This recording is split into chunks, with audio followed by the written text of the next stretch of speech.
Hello friends, നമ്മുടെ പുതിയ വീഡിയോയിലേക്ക് എല്ലാവർക്കും സ്വാഗതം. ഞാൻ ലക്ഷ്മി. എല്ലാവരും സുഖമായിട്ടിരിക്കണമെന്ന് വിശ്വസിക്കുന്നു. ഇന്ന് നമ്മൾ തയ്യാറാക്കുന്നത് പുളിയിഞ്ചിയാണ്. ഇഞ്ചിക്കറി എന്നൊക്കെ പറയും. അപ്പം നമുക്ക് വീഡിയോയിലേക്ക് പോകാം. അതിനായിട്ട് ഞാനിവിടെ കുറച്ച് ഇഞ്ചി എടുത്ത് വെച്ചിട്ടുണ്ട്.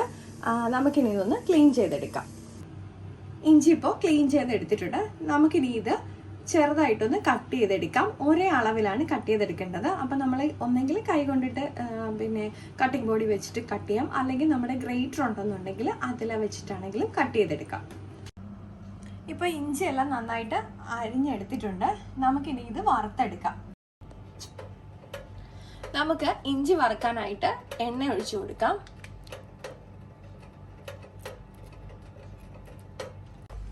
നമുക്ക് എണ്ണയിലേക്ക് കുറേശ്ശെ ഇഞ്ചി ഇട്ട് കൊടുത്ത് വറുത്ത് കോരിയെടുക്കാം. നമുക്കൊരു മീഡിയം ഫ്ലെയിമിൽ ഇട്ട് വേണം ഇതുപോലെ ഒന്ന് ഇത് നല്ല ബ്രൗൺ കളർ ആകും വരെ ഇഞ്ചി വറുത്ത് കോരി എടുക്കാനായിട്ട്. നമ്മൾ കട്ട് ചെയ്ത് വെച്ച എല്ലാ ഇഞ്ചി പീസും ഇതുപോലെ തന്നെ നമുക്ക് വറുത്ത് കോരി എടുക്കണം.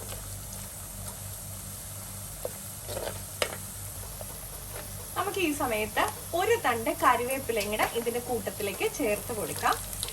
നമ്മൾ ആദ്യം വറക്കുന്ന ഇഞ്ചിയുടെ കൂടെ മാത്രം നമ്മൾ കറിവേപ്പില ചേർത്ത് വറുത്തെടുത്താൽ മതി.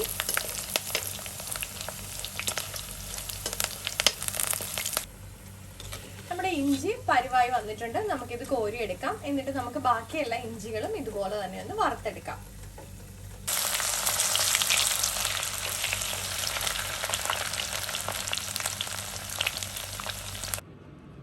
ഇപ്പോൾ ഇഞ്ചി വറുത്തത് ഞാനൊന്ന് തണുപ്പിച്ചെടുത്തിട്ടുണ്ട്. നമുക്കിനി ഇത് മിക്സിയുടെ ചെറിയ ജാറിലിട്ട് നന്നായിട്ടൊന്ന് പൊടിച്ചെടുക്കാം. ഇതിപ്പോൾ ഞാനൊന്ന് അടിച്ചെടുത്തിട്ടുണ്ട്. ഞാനൊരു ചെറിയ തരിതരിപ്പിലാണ് അടിച്ചെടുത്തേക്കുന്നത്. ഇത് ഫൈനായിട്ട് അടിക്കണം എന്നുണ്ടെങ്കിൽ അങ്ങനെ വേണമെന്നുണ്ടെങ്കിൽ പൊടിച്ചെടുക്കാം കേട്ടോ. നമുക്കിനി കടുക് വറക്കാം. അതിനായിട്ട് നമ്മൾ ഇഞ്ചി വറുത്ത എണ്ണയിലേക്ക് തന്നെയാണ് ഞാൻ കുറച്ച് കടുക് ഇട്ട് കൊടുക്കുന്നുണ്ട്.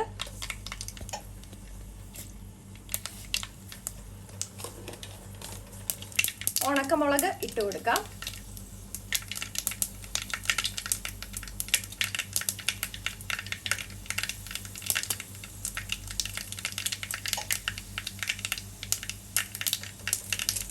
കറിവേപ്പില ഇടാം.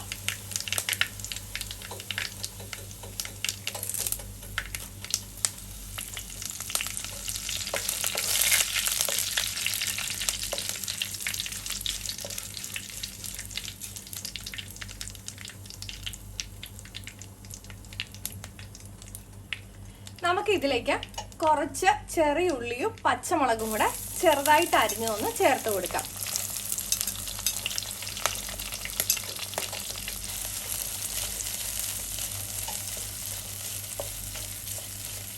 ചിലര് ഇഞ്ചിക്കറി തയ്യാറാക്കുമ്പോൾ ചെറിയ ഉള്ളി ആഡ് ചെയ്യാറില്ല. അപ്പം അങ്ങനെയാണെന്നുണ്ടെങ്കിൽ അത് സ്കിപ്പ് ചെയ്യാം കേട്ടോ.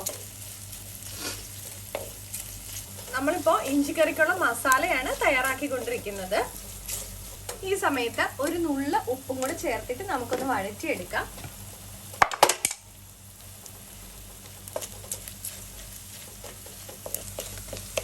നമുക്കിതൊരു ഗോൾഡൻ ബ്രൗൺ ആകും വരെ വഴറ്റിയെടുക്കണം.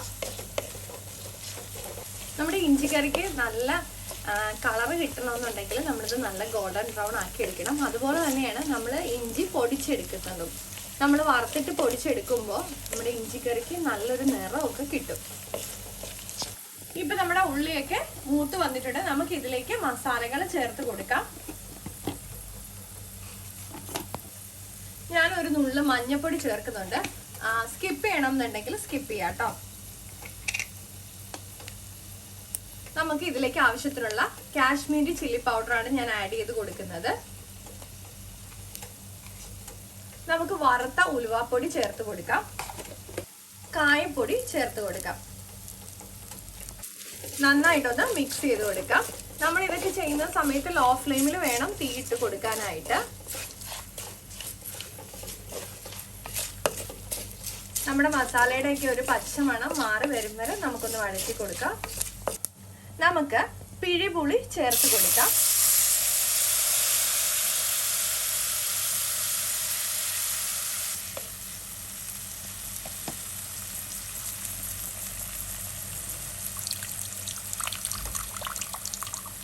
നമുക്ക് ആവശ്യത്തിനുള്ള ഉപ്പ് ചേർത്ത് കൊടുക്കാം.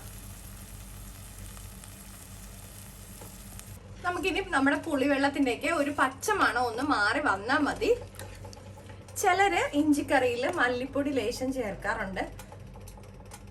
ഞാനിപ്പോ സദ്യ സ്പെഷ്യൽ ഇഞ്ചിക്കറി ആയതുകൊണ്ടാണ് നമ്മൾ മല്ലിപ്പൊടി ചേർക്കാത്തത്. ചിലര് അത് ചേർത്തിട്ടാണ് ഉണ്ടാക്കണത്. നമ്മുടെ പുളിയുടെയൊക്കെ ഒരു പച്ചമണം മാറിയിട്ടുണ്ട്. നമുക്ക് ഈ സമയത്ത് നമ്മൾ പൊടിച്ചു വെച്ചേക്കുന്ന നമ്മുടെ ഇഞ്ചി ചേർത്ത് കൊടുക്കാം.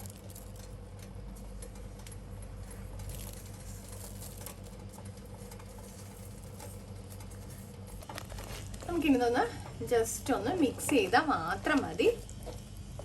നമ്മുടെ തീയൊക്കെ ഓഫ് ചെയ്യുന്നതിന് മുമ്പായിട്ട് നമുക്ക് ഒരു സ്പൂണ് ശർക്കരയും കൂടെ ചേർത്ത് കൊടുത്തിട്ട് ഓഫ് ചെയ്ത് വെക്കാവുന്നതാണ്. അപ്പൊ ഞാൻ നമ്മുടെ തീയൊക്കെ ഓഫ് ചെയ്ത് കൊടുത്തിട്ടുണ്ട്. ഞാനൊരു ലേശം ശർക്കര ആഡ് ചെയ്ത് കൊടുത്തിട്ടുള്ളൂ.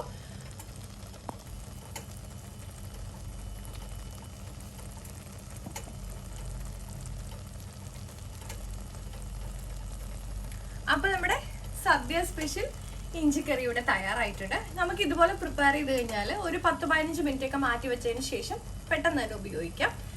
അല്ലാന്നുണ്ടെങ്കിൽ നമ്മൾ തലേ ദിവസം വെച്ച് വെക്കുകയാണെന്നുണ്ടെങ്കിൽ കുറച്ചുകൂടെ കളറൊക്കെ വന്ന് നല്ല സെറ്റായിട്ട് ഇരിക്കുന്നതാണ്. അപ്പൊ എല്ലാവരും പറയാറുണ്ട് നമ്മൾ ഇഞ്ചിക്കറി പൂത്തു പോകാറുള്ളത്. അപ്പൊ അതിനായിട്ട് പൂത്തു പോകാതിരിക്കാൻ വേണ്ടിയിട്ട് ഒരു ടിപ്പ് പറഞ്ഞുതരാം. നമ്മൾ ഇഞ്ചിക്കറി ദിവസം ഒന്ന് ചൂടാക്കി വെച്ച് കഴിഞ്ഞാൽ നമ്മുടെ ഇഞ്ചിക്കറി പൂത്തു പോകത്തില്ല. അപ്പൊ നമ്മുടെ ഇന്നത്തെ സദ്യ സ്പെഷ്യൽ ഇഞ്ചിക്കറി എല്ലാവർക്കും ഇഷ്ടപ്പെട്ടിട്ടുണ്ടെന്ന് വിചാരിക്കുന്നു. അപ്പൊ എല്ലാവരും ട്രൈ ചെയ്ത് നോക്കുമെന്ന് വിശ്വസിക്കുന്നു. ലൈക്ക് ചെയ്യാനും ഷെയർ ചെയ്യാനും കമന്റ് ചെയ്യാനും സബ്സ്ക്രൈബ് ചെയ്ത് സപ്പോർട്ട് ചെയ്യാനും മറക്കല്ലേ. മറ്റൊരു വീഡിയോയിൽ കാണും വരെ നന്ദി, നമസ്കാരം.